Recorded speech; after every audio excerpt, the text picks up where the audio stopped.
Welcome back to knowledge garden. આજના વિડીયોમાં આપણે પ્રેક્ટિસ પ્રશ્નપત્ર ગાંધીનગર ધોરણ 10 ઇંગ્લિશનો પેપર જોશું। આ ઇંગ્લિશનો પેપર છે 2025 બોર્ડની જે બ્લુપ્રિન્ટ છે એને અનુરૂપ છે। તો સૌથી પહેલા જોઈએ સેક્શન એ। સેક્શન એ તમને 10 માર્ક્સનો હશે, જેની અંદર તમને જે તમારા પાઠ છે, ચેપ્ટર છે, એના ફકરા આપેલા હશે અને નીચે એના ક્વેશ્ચન આપેલા હશે। આ ક્વેશ્ચન છે એને ફકરામાંથી જોઈને જવાબ લખવાના હશે, પણ થોડા ઘણા ફેરફાર કરીને। ઘણા વિદ્યાર્થીઓ બેઠે બેઠી લીટી લખી નાખે છે, પણ ક્યારેક ફકરાની અંદર થોડા ઘણા ફેરફાર કરીને આપણે આન્સર લખવા પડતા હોય છે। તો અહીંયા જુઓ તો આ પેલો ફકરો છે, એના બે ક્વેશ્ચન, આવી રીતે ફકરા આપ્યા હશે ને ફકરાની નીચે બે ક્વેશ્ચન આપેલા હશે। તમારા પાઠને અનુરૂપ જ ફકરા હશે ને બે ક્વેશ્ચન હશે, પણ ક્વેશ્ચનના આન્સર લખતી વખતે યોગ્ય ફેરફાર કરીને તમારે ક્વેશ્ચનના આન્સર લખવાના। જેમ કે ડાયરેક્ટમાંથી ઇનડાયરેક્ટમાં અમુક સમય ફેરવવો પડે આન્સરને, તો એ ફેરવવાનો। તો આવી રીતે 5 ફકરા હશે અને 5 ફકરાની નીચે બે ક્વેશ્ચન, એટલે કુલ 10 માર્ક્સનો તમને વિભાગ એ હશે। ત્યાર પછી હશે short note, right any one, એટલે કે કોઈ પણ એક શોર્ટ નોટ લખવાની હશે અને એના તમને 3 માર્ક્સ હશે। અહીંયા તમને 2 શોર્ટ નોટ આપી છે અને એમાંથી તમારે કોઈ પણ એક શોર્ટ નોટ છે એ તમારે લખવાની હોય છે। પછી ટ્રુ એન્ડ ફોલ્સ આવશે, એટલે કે ખરા ખોટા, એ પણ તમારા ચેપ્ટરને અનુરૂપ પાઠને અનુરૂપ હશે। તો આ સેક્શન એ। સેક્શન એ પછી આવશે સેક્શન બી। સેક્શન બી ની અંદર તમને કવિતામાંથી પ્રશ્ન જવાબ હશે, એટલે કે ઉપર કવિતા આપી દીધેલી હશે ને પ્રશ્ન જવાબ, પણ ક્યારેક મોઢે પણ કવિતા પૂછી લે છે ખાલી જગ્યા સ્વરૂપે। અડધી કવિતા આપી હોય ને અડધી જગ્યાએ બ્લેન્ક આપી દીધી હોય, ખાલી જગ્યા આપી દીધી હોય ને એ તમારે પૂરી કરવાની હોય છે।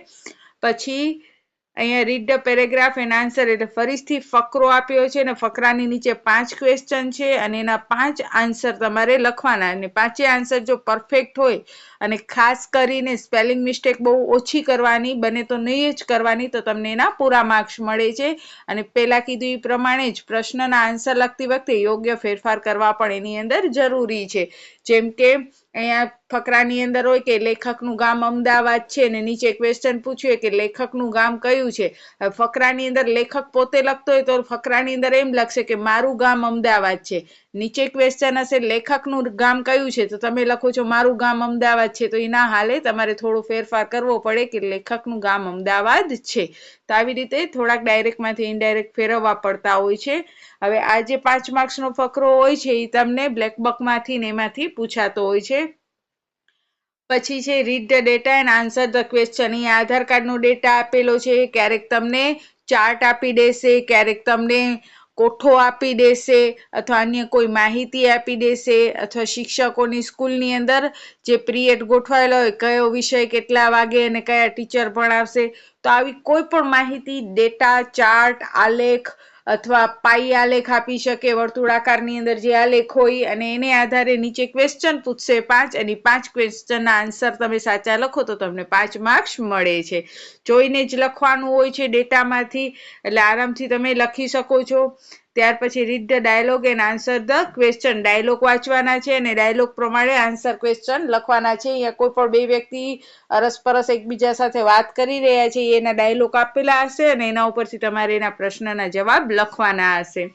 પછી સેક્શન સી। સેક્શન સી ની અંદર ફંક્શન હશે અને જોડકા સ્વરૂપે હશે।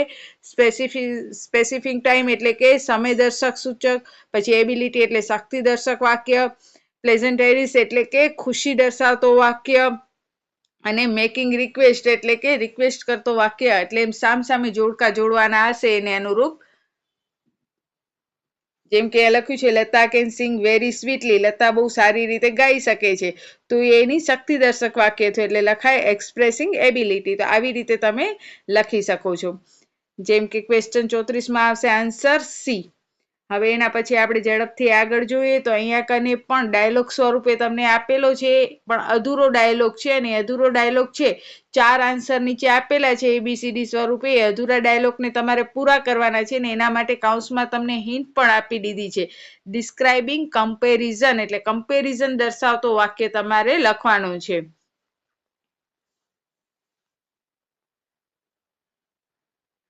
જેમ કે અહીંયા કમ્પેરિઝનમાં આવશે દે આર ક્લેવર ધેન અધર, બરોબર, બીજા કરતા તેઓ હોશિયાર છે તો કમ્પેરિઝન થઈ કહેવાય બીજા સ્ટુડન્ટ સાથેની. તો આવી રીતે 4 માંથી જે કમ્પેરિઝન વાળું વાક્ય છે એ તમારે લખવાનું હશે.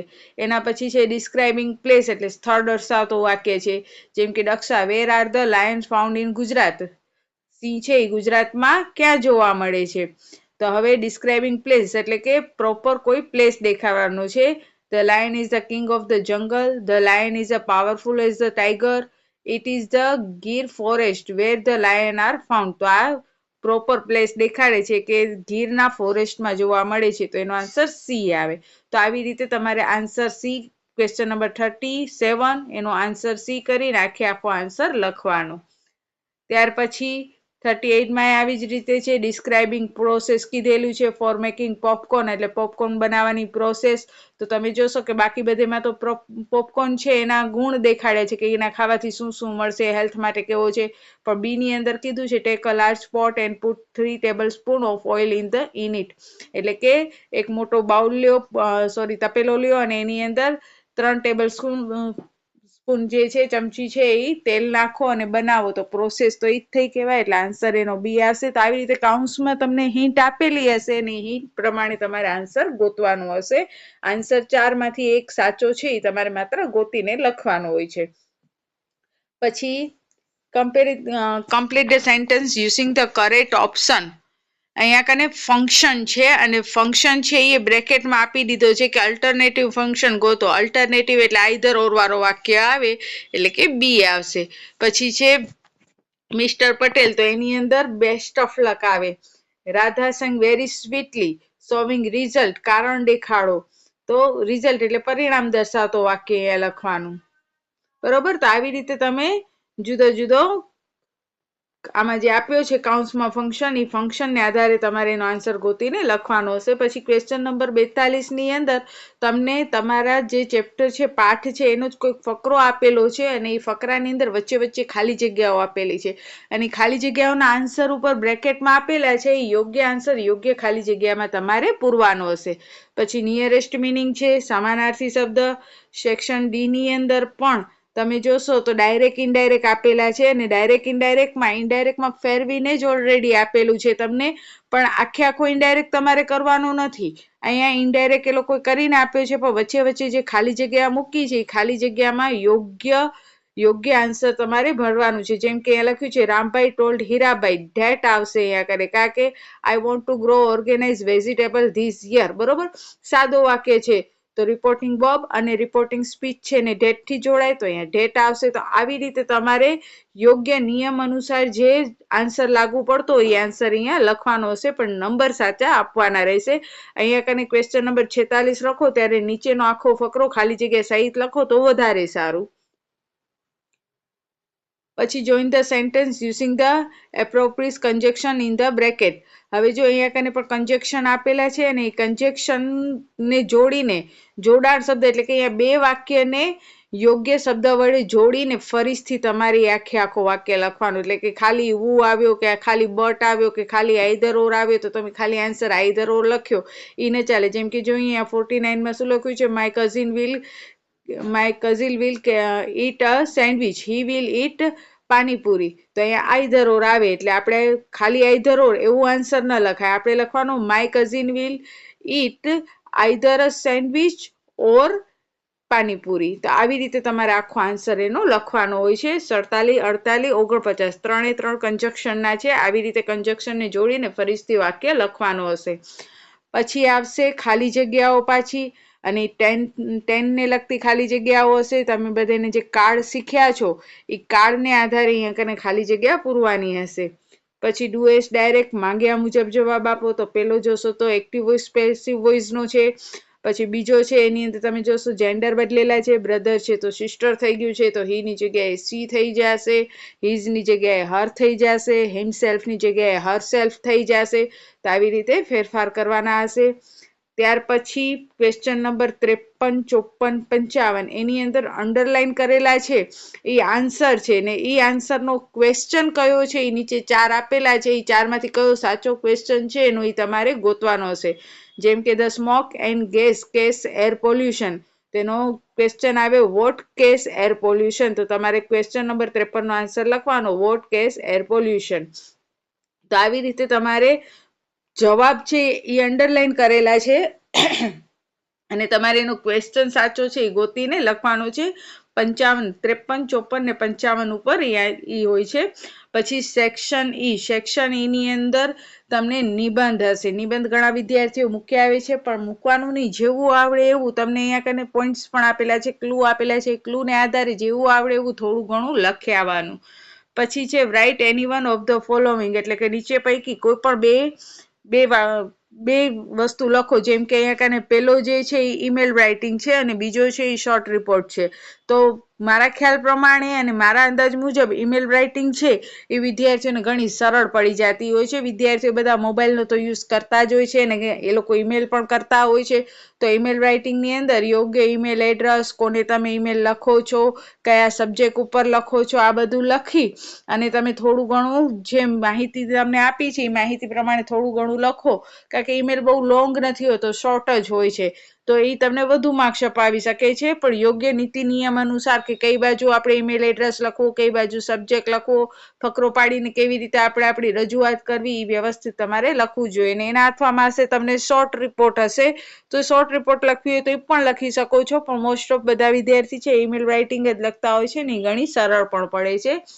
પછી છે ક્વેશ્ચન નંબર 58. ક્વેશ્ચન નંબર 58 ની અંદર તમને પિક્ચર આપેલો હશે અને એ પિક્ચર ચિત્ર જે આપેલું છે એનો આપણે વર્ણન કરવાનો છે. એટલે કે આખો જે ચિત્ર તમે જુઓ છો એ ચિત્રને આધારે તમારે 10 થી 12 વાક્ય, હવે ગણીને 10 વાક્ય લખવા એવું જરૂરી નથી, તમે ફકરા સ્વરૂપે લખી શકો છો કે ભાઈ આ એક ગાર્ડન છે, એની અંદર છોકરાઓ રમી રહ્યા છે, એક દાદીમાં છે જેની બાજુમાં એક છોકરી બેન્ચીસ ઉપર બેઠી છે, એક છોકરી સાયકલ ચલાવી રહી છે, 2 છોકરાઓ ઝાડ પર ચડેલા છે, રમી રહ્યા છે, ત્યાં ઝાડ છે. તો આવો બધું ઇંગ્લિશની અંદર તમારે લખવાનું હશે. એક ડોગી પણ તે જોવા મળે છે. તો આવી રીતે તમે વાક્ય જે છે ચિત્રમાં જે જોઈ રહ્યા છો એનો ઇંગ્લિશમાં વાક્ય લખવાનો છે એક ફકરા સ્વરૂપે. તો આ હતો આપણો ઇંગ્લિશનો પેપર. આશા છે કે બધા જ વિદ્યાર્થીઓને સમજાણી હશે આની બ્લુપ્રિન્ટ અને આ રીતે જ તમને બોર્ડમાં પૂછાતું પણ હોય છે. પણ ખાસ ધ્યાન રાખજો કે લખવા ટાણે વ્યવસ્થિત સ્પેલિંગ મિસ્ટેક ન પડે એવી રીતે તમારે લખવાનું હશે.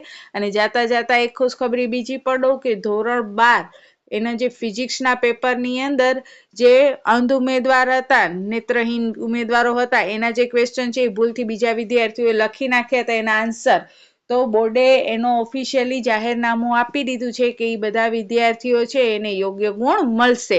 અને ધોરણ 10 ની અંદર પણ ઘણા બધા વિદ્યાર્થીઓએ ગણિતમાં આ જ મિસ્ટેક કરી છે. તો હું બધા જ વિદ્યાર્થીઓને કહું છું, કારણ કે મારા પણ ઘણા બધા સ્ટુડન્ટોએ આ ભૂલ કરી છે. તો તમે પણ જે વેબસાઇટ છે બોર્ડની એ વેબસાઇટ ઉપર તમે રિક્વેસ્ટ કરજો, જેથી કરી અને બોર્ડ તમારા હિતમાં જ નિર્ણય લેશે. અને મને તો એવા સમાચારે મળ્યા છે કે ધોરણ 10ના ગણિતના સ્ટુડન્ટને પણ આ લાભ મળશે.